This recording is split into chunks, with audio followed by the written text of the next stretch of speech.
Singapore, hailed as an impregnable fortress, fell in just 7 days. Why did the pride of the British Empire crumble so swiftly? On February 15, 1942, approximately 80,000 British Commonwealth troops surrendered.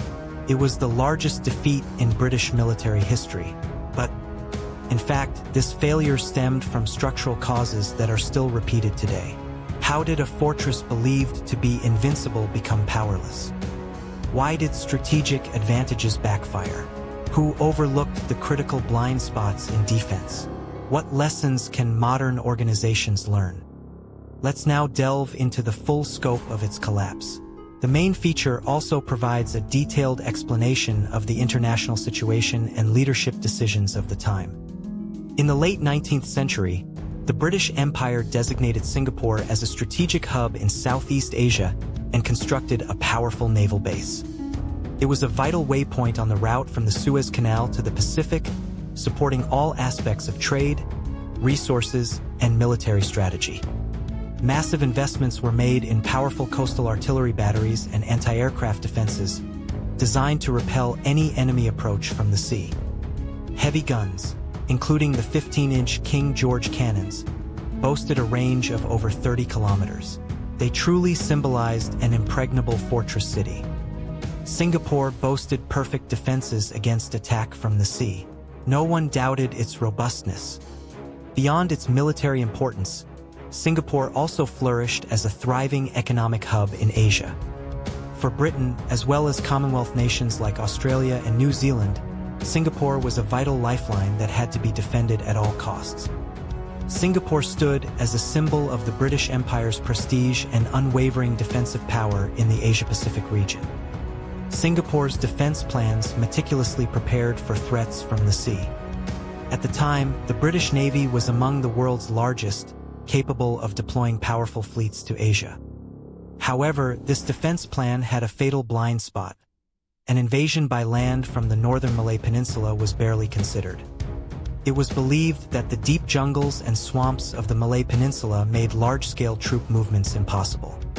Consequently, land defenses in northern Singapore were left largely exposed. Most of the heavy artillery remained aimed at the sea.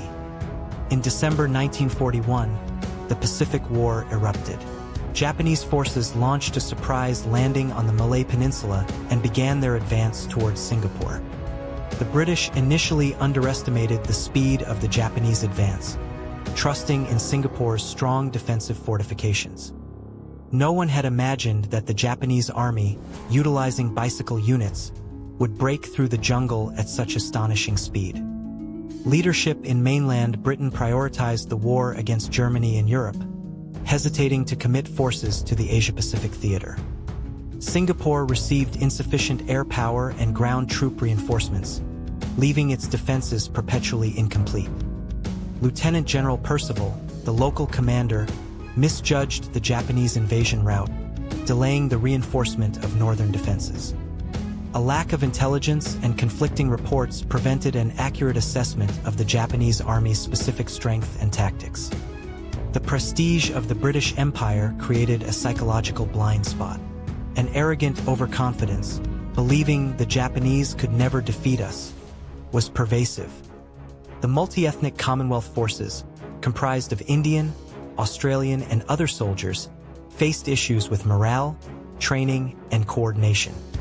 Many deployed units lacked combat experience in tropical conditions, and much of their equipment was outdated compared to the Japanese. But here, a trap no one noticed had opened. Singapore's inherent function as a fortress had become completely meaningless at one crucial point. The local commander, directives from London, and pressure from Australia. Multiple agendas converged, hindering swift decision-making.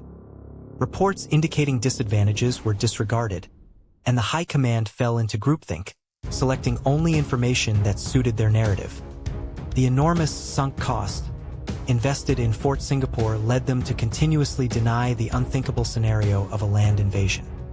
Prime Minister Churchill declared that Singapore could resist, and withheld reinforcements. His words placed immense pressure, not hope, on the local troops.